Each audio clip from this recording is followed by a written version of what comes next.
Well, hey, everyone. It is so wonderful to have you joining us today, and it's really exciting to see all the comments in the chat. I am Kathy Roth-Duquet. I'm the co-founder and CEO of Blue Star Families. I'm so excited to be joined by fellow military spouses from all over the world. Today, we have 50 states represented, as well as numerous overseas locations. I see we are joined by Juanita in Woodbridge, Virginia, Misty in Somerville, South Carolina, Joseph in Harker Heights, Texas, Letitia in San Diego, California, Anna in Kailua, Hawaii. I'll be coming to meet you soon, I hope, and so many more of you. It's so fun to have us all together. I'm so glad you could join me to share a cup of coffee with the amazing senior spouses who are joining us today and our friend Brianna. I started Blue Star Families because I know personally how challenging military life can be. Rewarding, but challenging. And I know that sometimes we need some help. During over 24 years as an active duty military family, my family experienced the same craziness as all of you.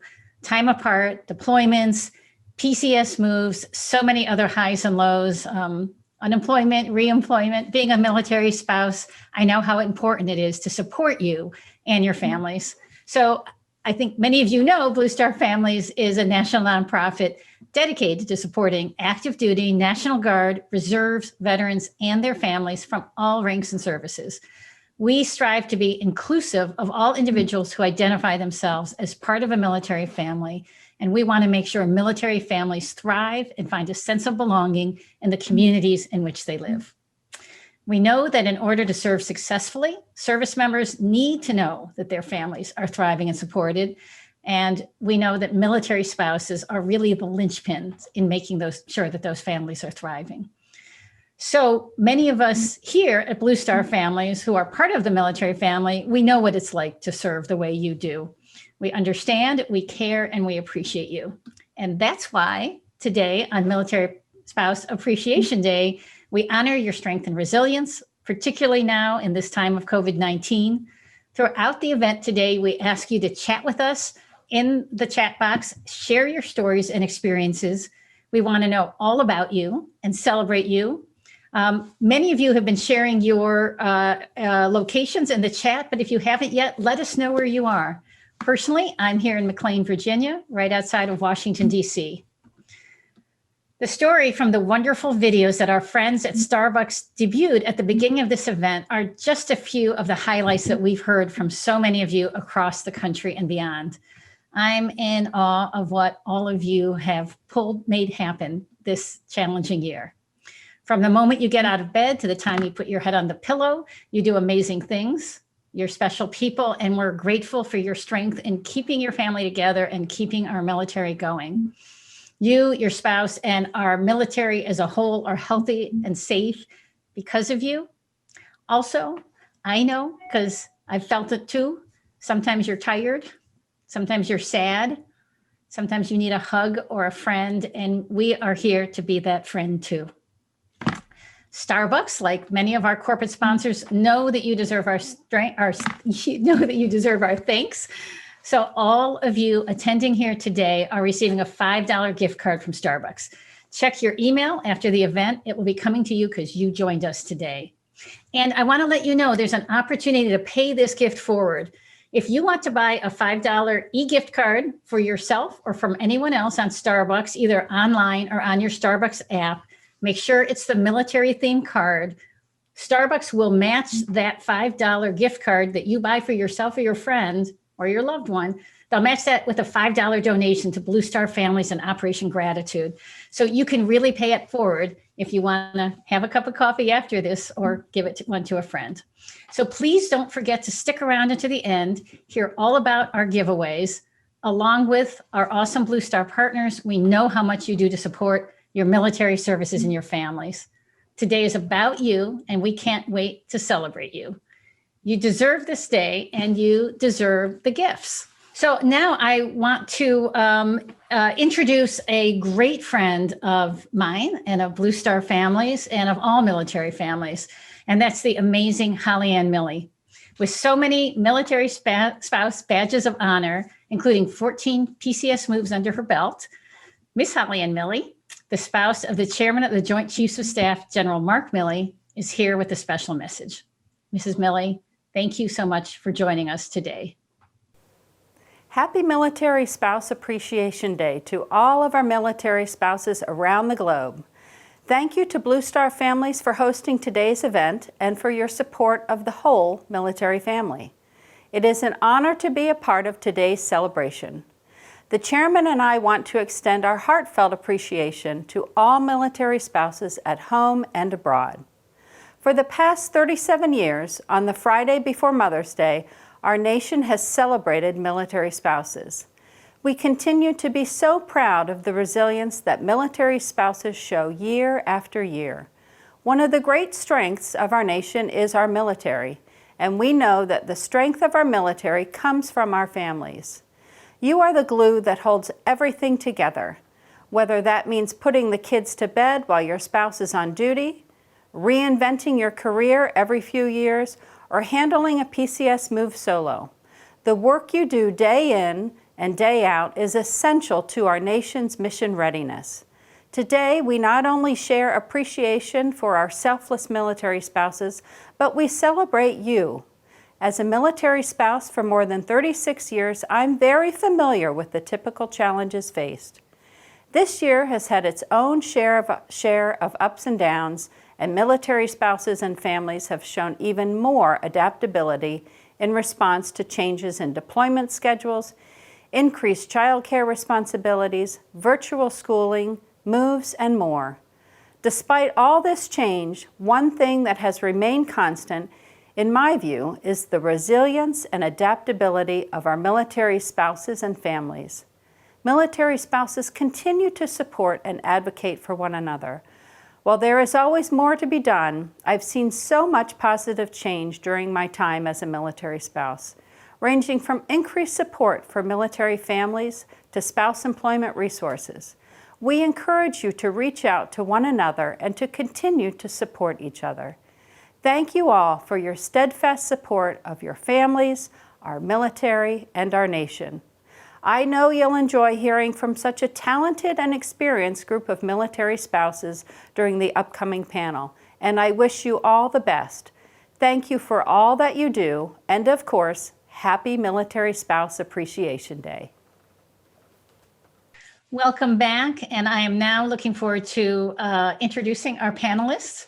My amazing co-host, Brianna Keeler, who's anchor for CNN, has been called away for some anchoring duty, for some CNN duty. So if she's able to join us later, I'll call her on at that time. But now I'm super excited to bring to you a number of fabulous folks, beginning with Mrs. Shireen Brown, spouse of the Chief of Staff of the Air Force, General Charles Q. Brown. Hi, Shireen. Hi, Kathy. How are you? I'm great. Mrs. Brown is, as I said, the spouse of the Chief of Staff of the Air Force. She's an avid supporter of military families through her service in organizations such as the Armed Services YMCA, the Air Force Aid Society. She's been inspired by the special needs of her own son, which I'd love to talk with you about a little bit further today. She's been working on military child education opportunities and special needs program, particularly the Exceptional Family Member Program, supporting school liaisons and local military educational organizations. So welcome, Shireen. Thank you so much. And happy Military Spouse Appreciation Day. Thank you. Thank you. And now I'm delighted to also welcome on Mr. Ron Boss, the spouse of the Chief Master Sergeant of the Air Force, Joanne Boss. Hi, Ron. Hello, everyone. Happy Military Appreciation Spouse Day to everyone. That's awesome. Mr. Boss is, as we said, the spouse of Joanne Boss. After 27 years of service to the Army, Mr. Boss retired as First Sergeant. He uses his years of military experience to help guide others. And he considers himself a full-time active duty supporter to his spouse and children. And we really appreciate that. Mr. Boss, Ron, it's really nice to meet you. Thank you. Now I'm happy to call up a friend of mine, Mrs. Dawn Schultz, spouse of the Commandant of the Coast Guard, Admiral Carl Schultz, who's been with us for a long time. Thanks for all of your support. Mrs. Dawn Schultz, in addition to being the wife of Admiral Carl Schultz, serves as U.S. Coast Guard Ombudsman at Large, where she's committed to advocating for and keeping Coast Guard families informed and supported. She's been a nurse for over 25 years. She's passionate about military health care, professional license portability, and military child education. Welcome, Dawn. Hi, and I just want to say a happy Military Spouse Appreciation Day to everyone out there. Thanks, Kathy. Thanks. And now I'm happy to welcome Mrs. Stacy Black, spouse of the Sergeant Major of Marine Corps, Troy Black. My husband was a 30-year Marine. Stacy, super happy to have you with us. Nice to be here. Thank you. Happy Spouse Military Appreciation Day. Great. In addition to being the spouse of Troy Black, she served 21 years in the Marine Corps. She retired as another First Sergeant in 2013, which is pretty awesome. We've got two First Sergeants here. After her retirement, Mrs. Black attended the Art Institute of California at San Bernardino and achieved the distinction as a pastry chef. That's very cool. She runs her own business as a cake artist and enjoys making people smile with her creations. She serves many volunteer positions. One of them is Sugar Angel for Icing Smiles, where she creates celebration cakes for families impacted by critical illness of a child. So thanks so much, Stacy, for all you do. Thank you very much. So I'm gonna let's jump in, and we're here to just talk about the highs and lows of your life as a military spouse. I'd just love to kick it off, Shireen, and ask you about as we come up to PCS season, what's been your experience with PCSing and any memorable experiences that stand out for you? Oh my gosh, yes. We're coming up to a time where a lot of us get even more stressed out because of the things we need to think about as we're getting ready to PCS. I would first say that it's pretty hard to not think about the location that we're going to from the very first moment that we hear it, perhaps, and hopefully from our military member, just where we might be going. From that time period to when we actually get orders, I think it's hard to keep that mind creep away from where we might be headed. And for those of us who have either pets and or family or children and whatnot, it's hard to not start thinking about what lies ahead for our children.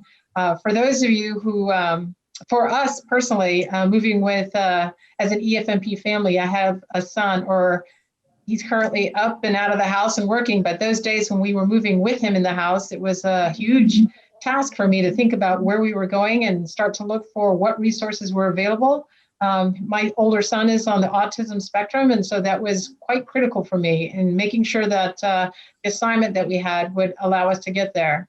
The other thing I know this season for a lot of our folks who are overseas, trying to get our pets from where they are to back to the States, if that's where you're headed, is a huge deal. And from what I understand, there is various funding that might be available, mainly through the Air Force Aid Society, for those of you with the Air Force that are looking to be able to assist those with their pets coming across. I think with the COVID season, we know that there were a lot of kennels that were kind of cleared out because people were attaching themselves to their little furry animals or furry friends. And so I think to be able to ensure that our fur family gets an opportunity to come home with this is definitely a positive. As far as the memory, one of my favorite memories, I think, of PCSing was when my spouse, we were living in Las Vegas at the time, and he was going to deploy. He was headed to Korea for a year. And as a result, it was just the boys and I who were making it across country. We were living in Las Vegas, and we decided to move to the Northern Virginia area at the time. I'll never forget the day that we actually pulled into our location and got into our house with all of our things, not all of our things, but some of our things attached to the car, and just climbing into an air mattress at the end of the day because we were so exhausted. And believe it or not, we actually had a movie stored on our laptop, and my two sons were curled up next to me. I think we fell asleep with the movie playing on our laptops while we were crashed on the air mattress.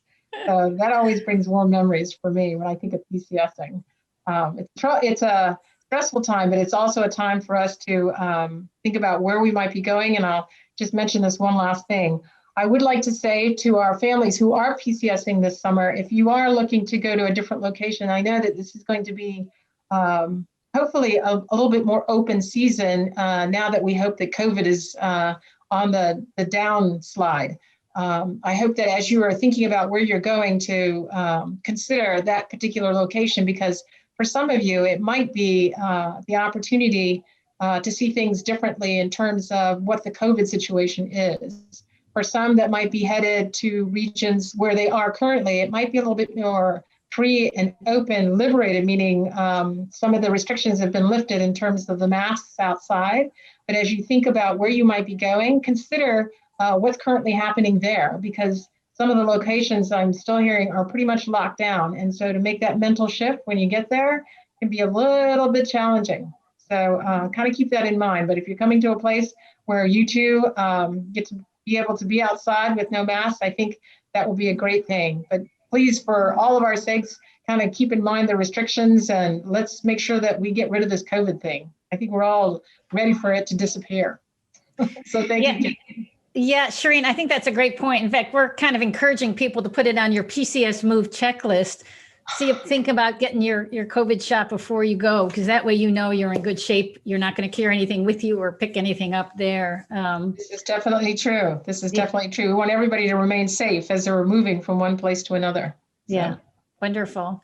Ron, I know you're out and about with your kids, which is what you do a lot now, and we appreciate you doing that. Are you in a good place to share some thoughts about PCSing? Yes, I'm still driving, but I would just say, I thought everything that Shireen said was really on point. My last experience was during COVID when we moved to the DC area, and that was by far the fastest PCS move we ever did. I think within 2 or 3 weeks, we went from Mississippi to DC.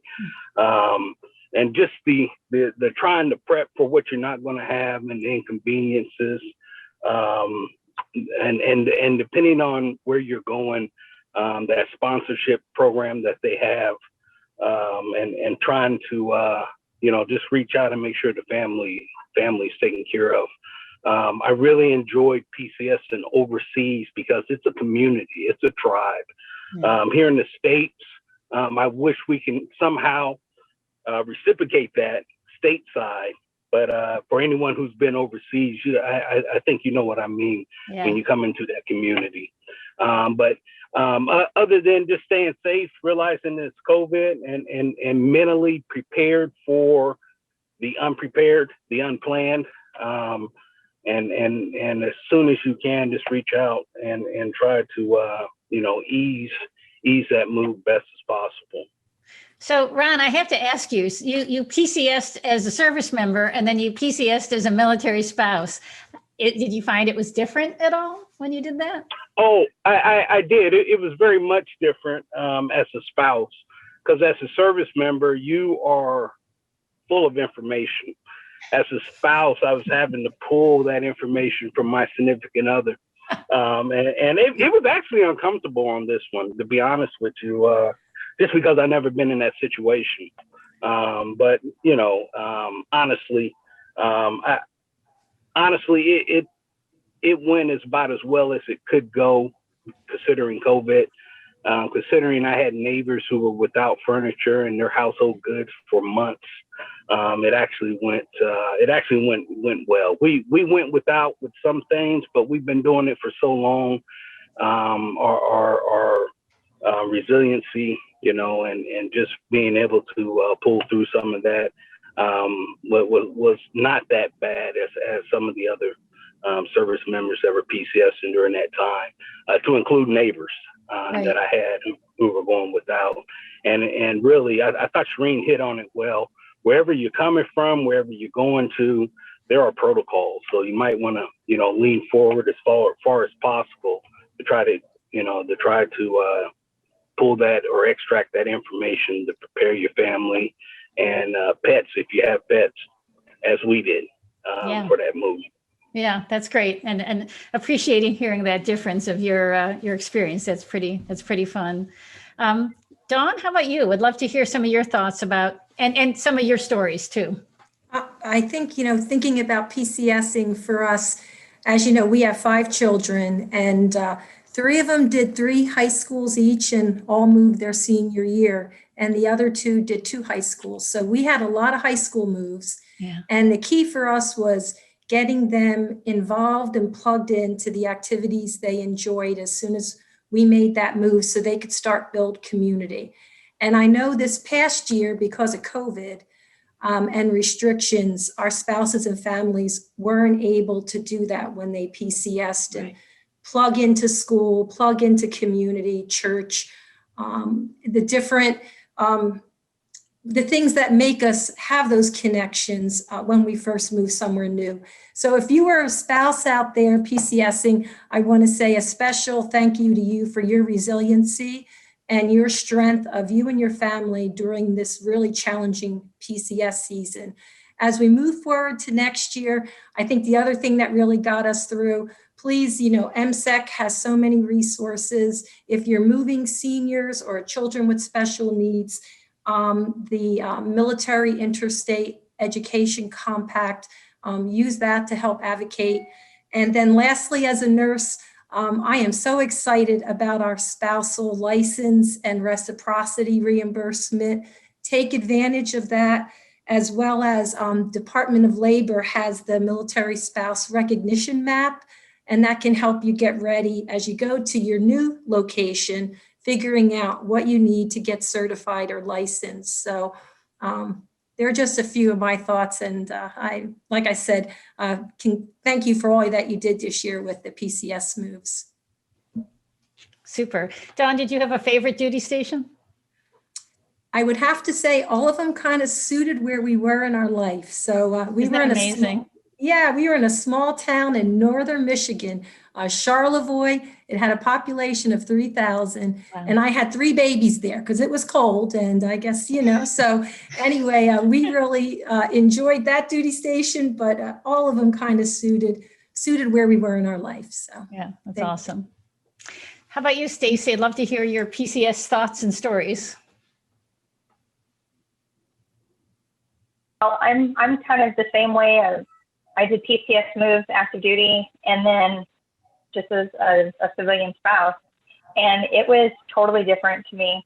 I felt that as active duty, I had my orders. I knew where I was going. I knew where I was working, housing. And then as retired, it was kind of a shock because I didn't have that everything set up for me on the work side. So I think that was more challenging for me to deal with. But I will say that the thing that helped us with PCSing was involving the children.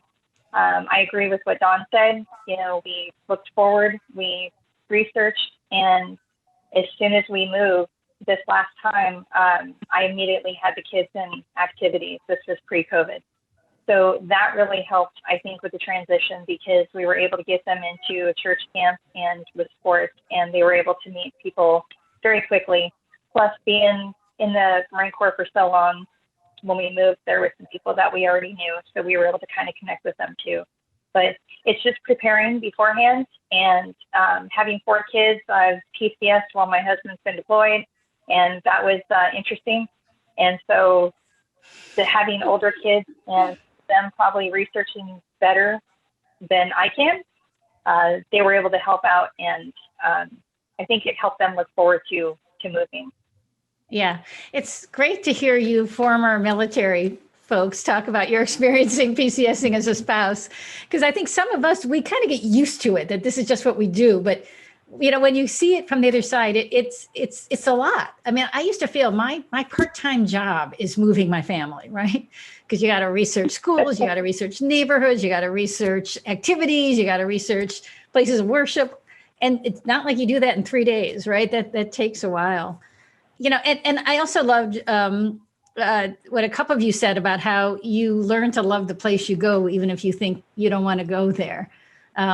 Or even the experiences you think you don't want to have. It's lots of times it turns out they're great experiences. I think our craziest PCS experience was when my husband was in his last duty station. So at that point, we kind of thought I thought I knew what I was doing. We were in Germany. I'm with you, Ron. It's so awesome to be stationed overseas. Coming back here, researched the neighborhoods, researched the schools, found a house across the street from the school. Everything was perfect. Did my 6 months prior thing, made the offer on the house. It was accepted. My husband flew over. Our household goods were en route from Germany. He went to the closing, and the other party backed out at closing.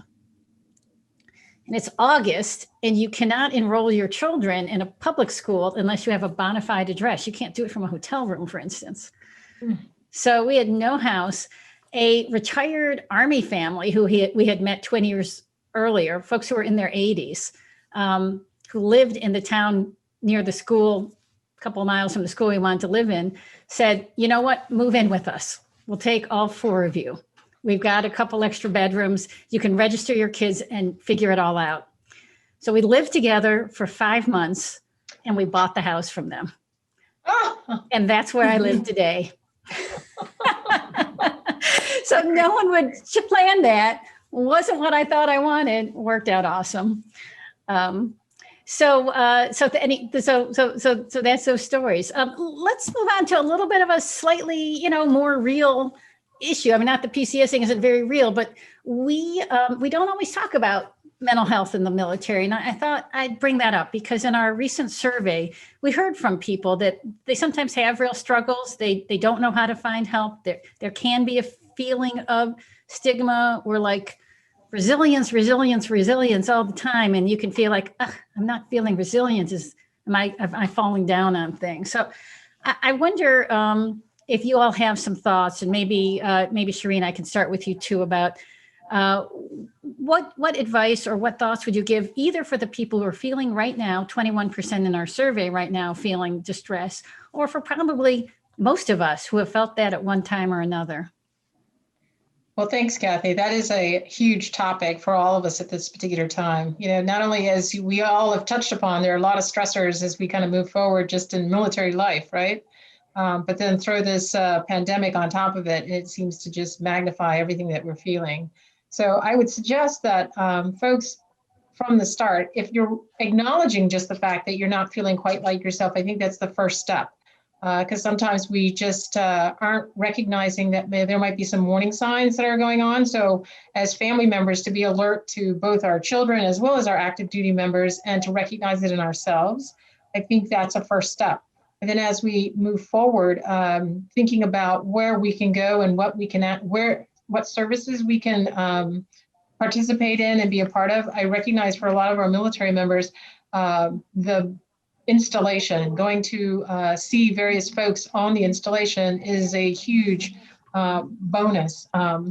So being able to go to the various medical installations that have various resources are there, because each service is different in terms of what is available, and taking advantage of those. Even the opportunity to go to Military One Source and some of the other, believe it or not, the Military One Source has an opportunity for you to be able to engage with different people. The MFLACs, of course, are people that you can sit down and have conversations with.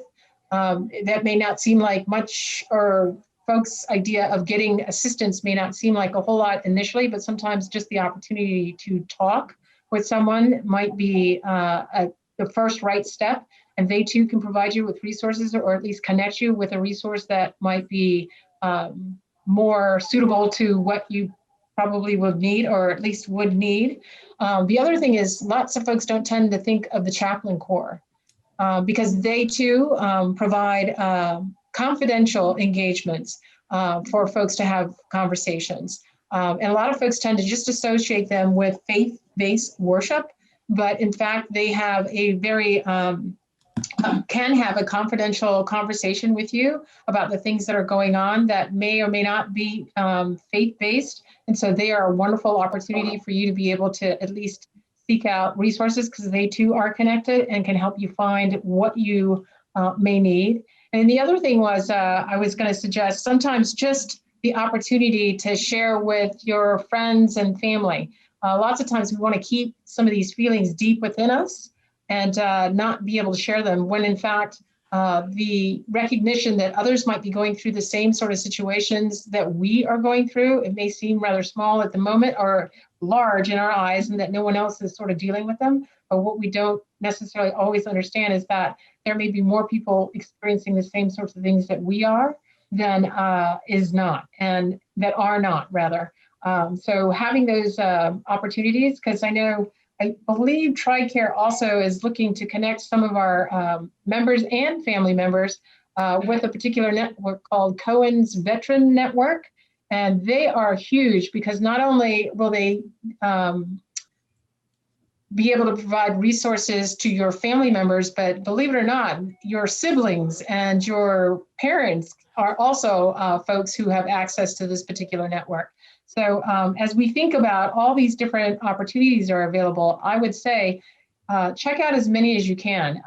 If you happen to be a military member and are seeking services, but the time wait might be a little bit long, consider maybe going to see an MFLAC. Don't sit back and think that just seeing that medical professional is your only source of assistance. Being able to interact and indeed be able to seek out as many different possibilities might be able to put you in touch with different avenues at different times. It's a huge consideration right now. And so again, I go back to just recognizing that you may have challenges. And as we throw the PCS season on top of this, and we move from one place to a location to another location, sometimes just trying to find those resources, we can start with just what's available at the base or at the post and move out from there. So I hope that's helpful, and I think I see something here in our chat box where somebody mentioned the VA. For those of us, as we have two of our members who are veterans themselves, for some of our spouses who might be military veterans, going to the VA is another resource that I think would be absolutely phenomenal. So with that, I think a lot of our spouses, as well as our military members, can find we are very fortunate to have as many resources as we do.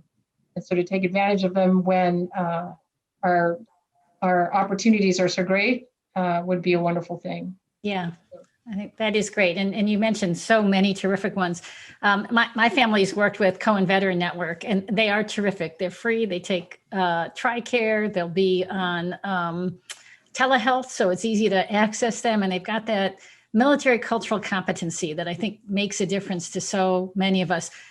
You know, as do the sources that are available through the system.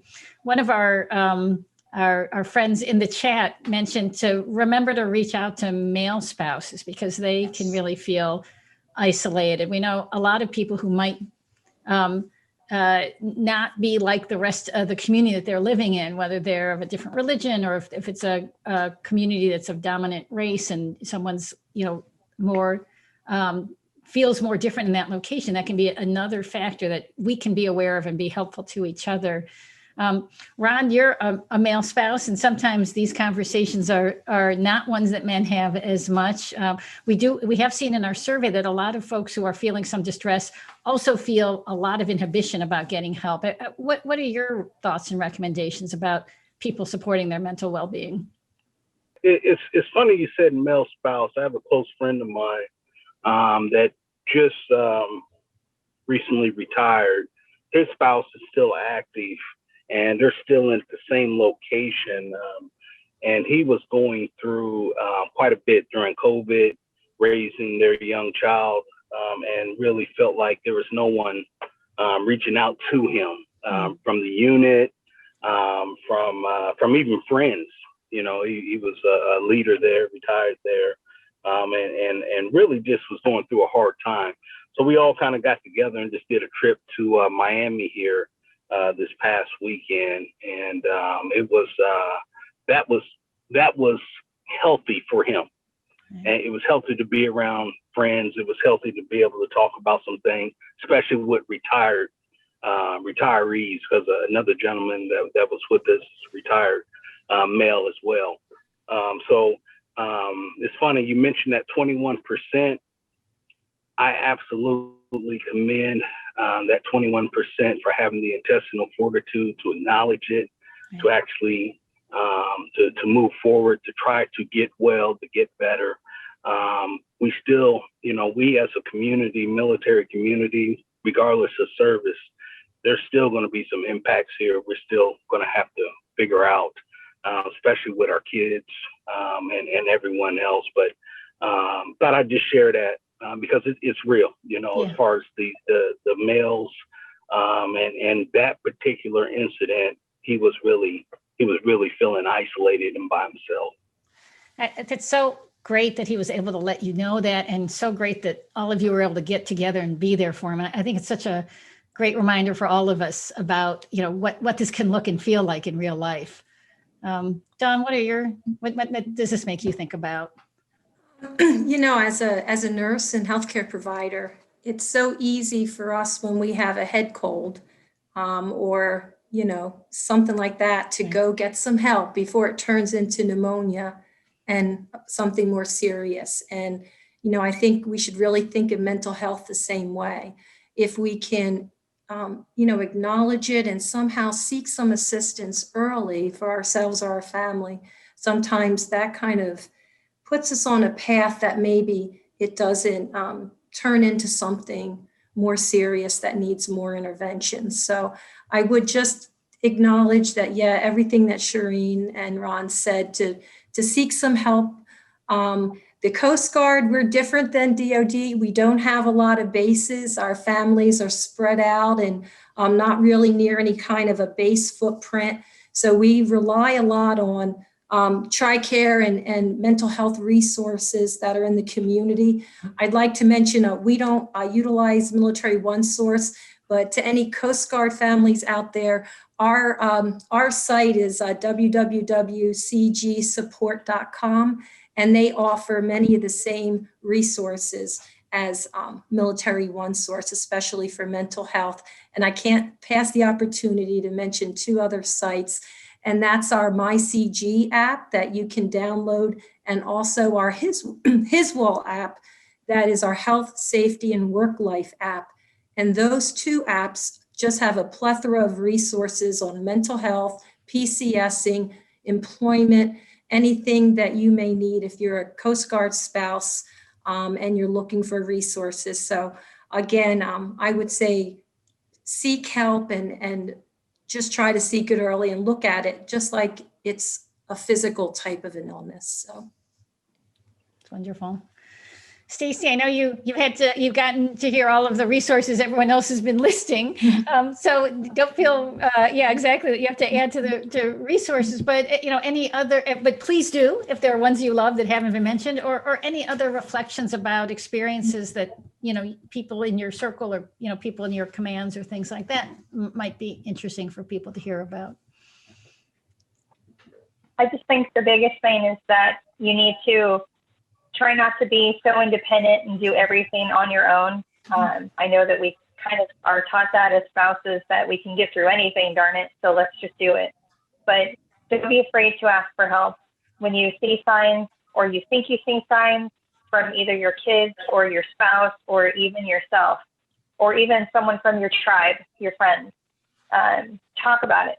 Talk about it, and I think by talking to them, they will feel more comfortable bringing it up. And then let them know, and yourself, that there's nothing wrong with going and getting some help, whether it's a counselor, whether it's a chaplain, whether it's, a military one source. But you shouldn't be afraid to go ahead and get some help. It's needed, especially now in these times. But just ask for help. Yeah, I think that's great. Those are great words. This has been such a fantastic conversation. We're going to go around with one last sort of rapid response before we wrap things up and move on to our giveaways. But so my last question, I'm going to go opposite order this time. So Stacy, back to you. If there was anything you wish you could go back and tell yourself as a new or younger spouse, what would it be? Wow. I would honestly go back and tell myself that I need to make sure that I develop my own interests, my own passion, and my own hobbies. Don't do something outside of your career, your spouse's career. I developed my own passion while I was in the Marine Corps and even beforehand, and therefore I followed it once I retired. But I'm very thankful that I do have my own interests and hobbies and passions outside of my husband's career. And I think that's been my saving grace. And I think that's needed for all spouses. Just go back and tell yourself to have fun, enjoy it. Time goes by very quickly, but have your own passion and your own interest. That's awesome. How about you, Dawn? I'd say don't sweat the small stuff. And when you look back on it, a lot of it was small stuff. And I agree with Stacy. Just really live each moment and experience, because it only happens once. And there's so much good in everything, and so much to enjoy. That's lovely. How about you, Ron? What's your advice to your younger self? That's really that's a unique question. I don't know what I would tell myself, because I went from active duty to the title spouse, but I think I've been the same husband I was when I was active duty. I think the only advice I could probably give myself is be prepared for the title change. Because the duties and responsibilities are the same. It's my family first, always has been. Our kids, my wife, and even my college kid, who I'm trying to help out right now with Mother's Day. My wife is sensitive, so but that I would say, just be prepared for the title change, I guess. Yeah, that's great. And how about you, Shireen? Well, it's interesting to hear Ron say that. When I came in, even though I was a military brat, there was some time in between before I met my husband. So I was a little bit, as Stacy had alluded to, was a little bit more independent. And I think when I came in as a young spouse, I was very incredibly independent. And so I thought I could do it all on my own, which, as Stacy has alluded to, sometimes that can be at a fault. So if I had to go back and share some advice with folks, if you're coming in, try to make those connections early. Get out, explore a little bit more, find out what the military has to offer, and see how I've not come across any service that doesn't have the multitude of resources that are out there. And all too often in my younger days, I thought I could do it all myself, and I didn't connect. And lo and behold, here I am at a point where had I bothered to even see what was available through the service, I think I would be, I don't want to say further along, but my path might be just a little bit different.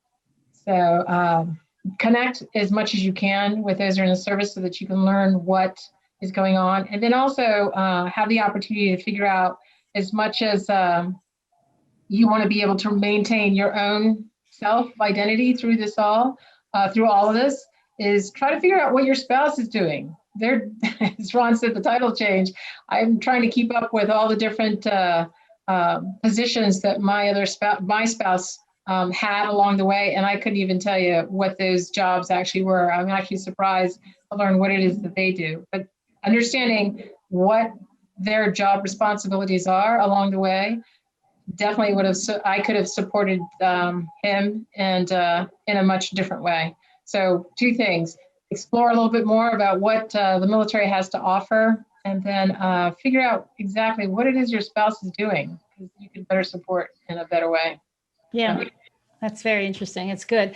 I think for myself, I would say it all gets better. All the stuff that's hard gets better. And so, having young kids, even if you're not in the military, that's hard. Even though you really love them and you're glad to have them, it's not going to be like that for the rest of your life. Moving without knowing about it, that stuff gets easier because you learn how to do it. So don't worry if it's hard now, because it's going to get better. And that is something I really want people to know. And definitely stick with your friends. Join Blue Star Families. We're here to help you. And we'll do lots of things like this to keep you all together.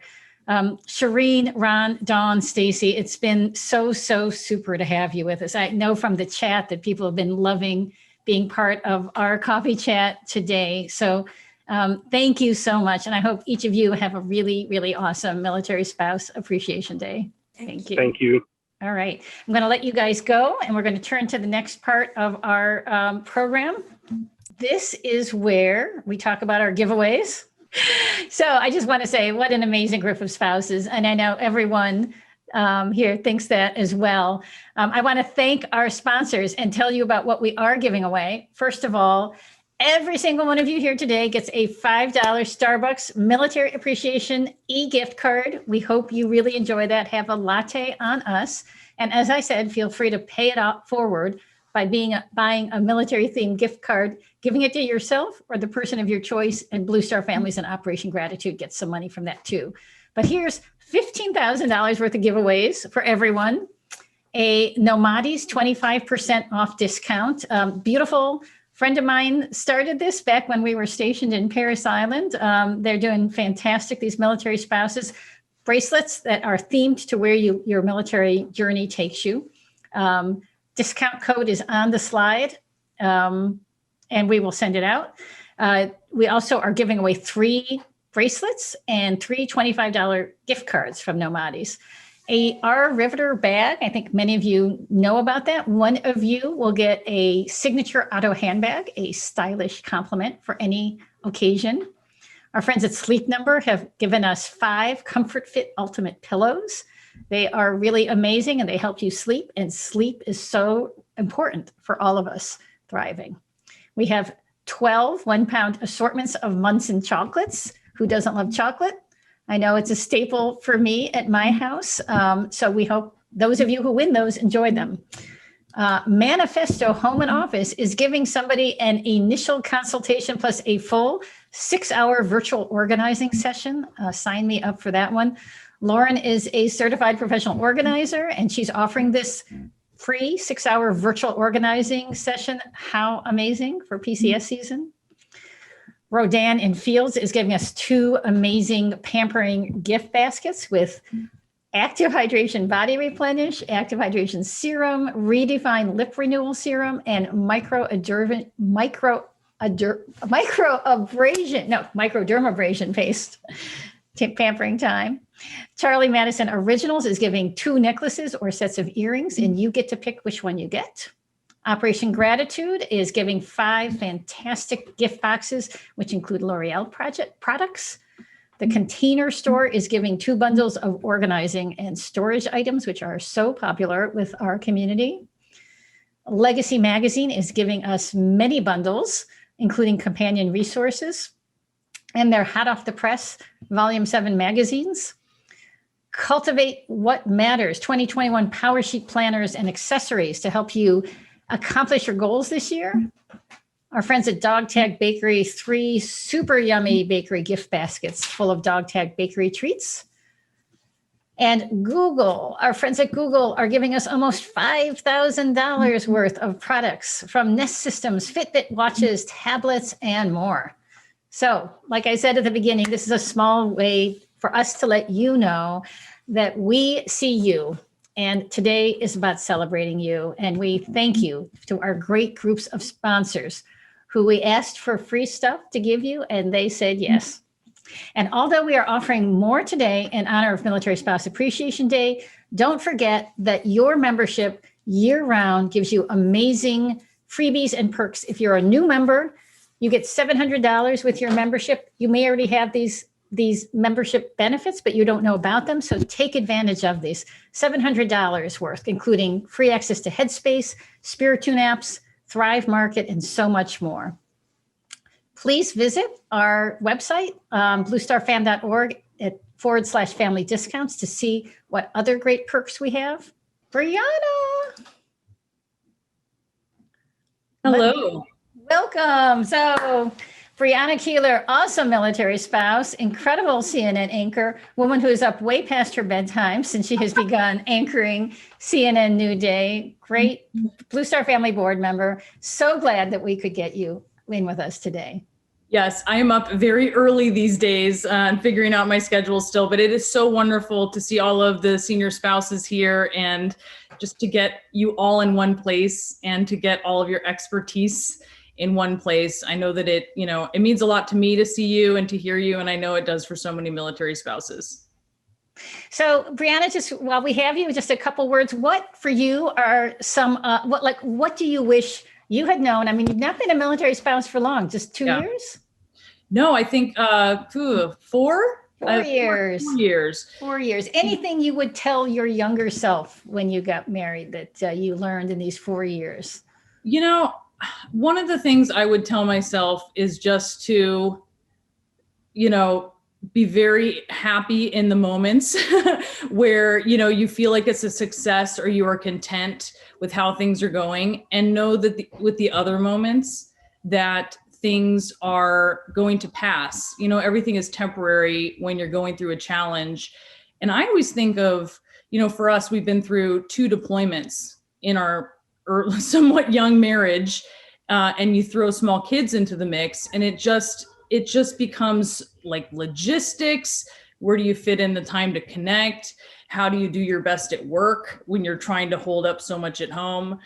But actually, I find that being part, even though there's the chaos of the military family, there's the gift of the military family. And when it comes to my work, I actually feel like I've gotten so much better at work. I've had more success at work being a military family. I have felt more purpose at work. I felt more connected to work. And so sometimes just because something is chaotic doesn't mean that you aren't succeeding.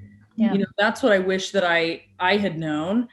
And one of the things that I would give myself a little tap on the back for, one of the things that I did actually, it's one of those things, when you're a military spouse and you're going through something like a deployment, you really can't prepare for it until you're in it.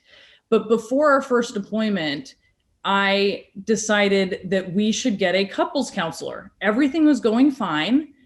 But I remember I said to the couples counselor, I want you to see us when we're functioning, because when we're not functioning, I want you to know that we could function. And I don't want to introduce you to those people, which isn't to say that you don't reach out and get help if you're having, struggles or transitions. And even just those transitions in the military, you sometimes can need that help, that assistance, that mental health assistance to get through it.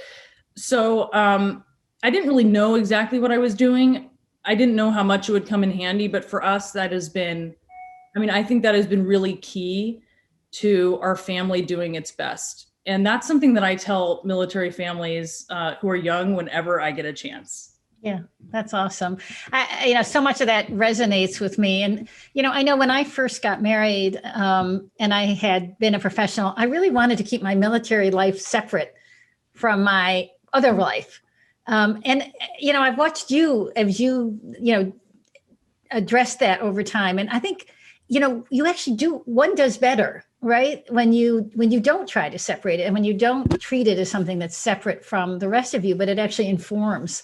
And look, it's like what my career is now, right? That's right. Yeah. And I was miserable keeping those things separate. I mean, you know that, Kathy. That's when I was meeting you for coffee and telling you I was having a tough time.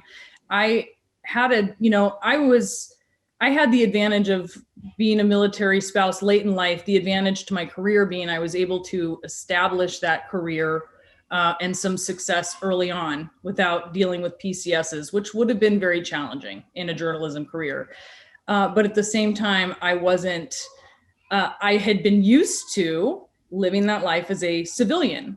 And I found myself working at a place that I had loved working with people I had loved working with, only to discover that I had this other life that set me apart very much from them.